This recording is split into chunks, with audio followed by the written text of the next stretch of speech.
ప్రభుత్వ వ్యతిరేక ఓటు చీలకూడదనే లక్ష్యంతో పనిచేశాం. మీరు గెలవలేరని కొంతమంది చెప్పే వాళ్ళు, కానీ చంద్రబాబు గారు మాత్రం 160 సీట్లు గెలుస్తున్నాం, కొడుతున్నామని మొదటి రోజు నుంచి చంద్రబాబు గారు చెప్పేవారు. చంద్రబాబు గారికి భయం లేదు. ఎన్ని అవమానాలకు గురి చేసినా అధైర్యపడలేదు. రాజకీయాల్లో అవమానాలు ఉంటాయి, భరిస్తూ ముందుకెళ్లాలని చెప్పారు. చంద్రబాబును జైల్లో ఉంచినప్పుడు షూటింగ్ చేయలేకపోయారు. చంద్రబాబు నాయకత్వంలో పనిచేయడం సంతోషంగా ఉంది. వైసీపీ వ్యతిరేక ఓటుని చీలనివ్వం అని ఒక ప్రతిపాదన చేసినప్పుడు దాని వెనక తెలివితేటలు కానీ వ్యూహాలు కానీ ఏమి లేవు. ఒకటే ఒక లక్షణం ఏంటంటే, లోపల గుండెల్లో రాష్ట్రం బాగుండాలి, విభజన దగ్గర నుంచి నలిగిపోతా వచ్చాం, బాగుండాలని ఒక్క బలీయమైన కోరిక తప్ప ఇంకేం లేదు దాని వెనక. కానీ అది సాధించడానికి ఎన్ని అవరోధాలు ఎదుర్కొన్నాం, అసలు జరుగుద్దా లేదా, ఒప్పించగలమా లేదా, ఎన్ని పడి పడి పడి కింద పడి మీద పడి ఈ రోజున ఇక్కడ గెలిచిన గౌరవ సభ్యులందరూ ఎంపీలు కానీ ఎమ్మెల్యేలు కానీ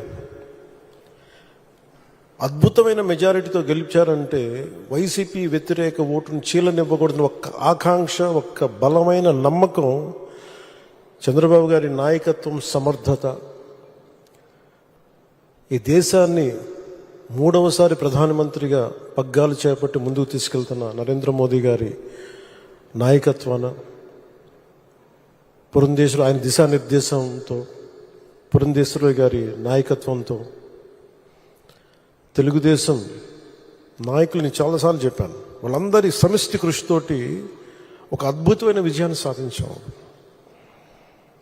నాకు చాలాసార్లు అనిపించేది, ప్రతిసారి ఏం చెప్పాను, రోడ్ల మీదకి వెళ్తున్నప్పుడు మీరు గెలవరండి, ఇప్పుడున్న వైసీపీ గెలుస్తుంది, మీరు గెలవరు.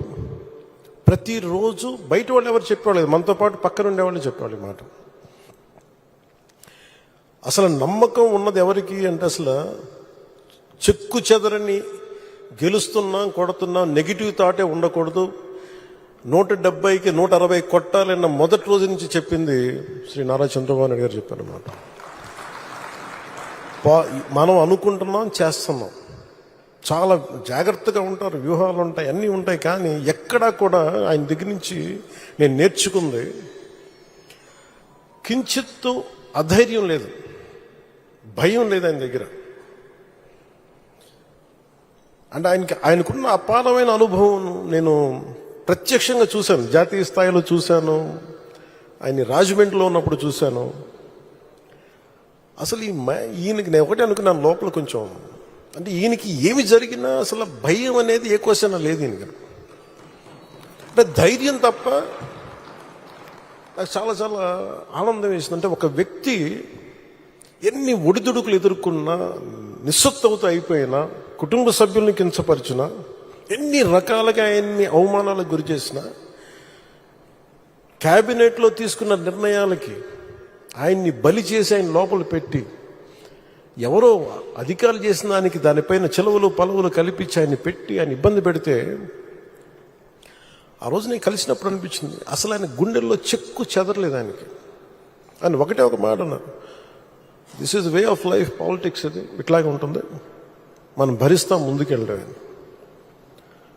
నాకు అనిపించింది నేను ఆయన అలాంటి వ్యక్తి పక్కన ఉండి అడ్మినిస్ట్రేషన్ ఒకటి నేర్చుకోవడం,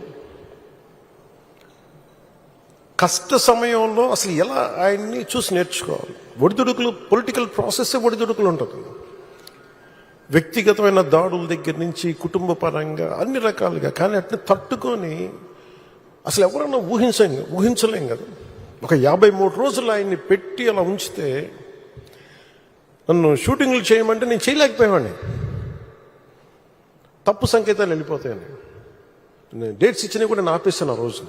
ఎందుకంటే ఆయన అంత సఫర్ అవుతా అని ఉంటే నేను బయటికి వెళ్ళి షూటింగ్ చేయడం కూడా నాకు ఇబ్బంది అనిపించేస్తుంది. నా ప్రొడ్యూసర్ చెప్పాను, 2 చేతులు క్షమించమని చెప్పాను ఆ రోజున. తప్పట్లేదు, నాకు రాష్ట్ర ప్రజల కోసం మారాలి ప్రభుత్వం, అందుకని చేస్తాను, దయచేసి మీరు అర్థం చేసుకోండి అని. అంత నేను చేయగలిగానంటే ఆయన తట్టుకున్న విధానం నన్ను కూడా ఎంతో కొంత ఒక చేయూతనిచ్చేలా చేస్తుంది. నా స్వార్థం వల్ల వ్యక్తిగతంగా నేను ఎదిగిపోవాలి, నా కోరికల్లో రాష్ట్రం, విభజన జరిగినప్పటి నుంచి ఈ రోజుకి మనం నలిగిపోతా ఉన్నాం. మనకి తెలంగాణలో మనం దాదాపు 3వ వంతున్నాం అభివృద్ధిలో. సంతోషం, మన తోటి తెలుగు రాష్ట్రం ఆనందం. మనం పోటీ పడాలి, ఎదగాలి అంటే అనుభవం, పొలిటికల్ ప్రాసెస్లో అనుభవం ఒకటి చాలా చాలా కీలకమైంది.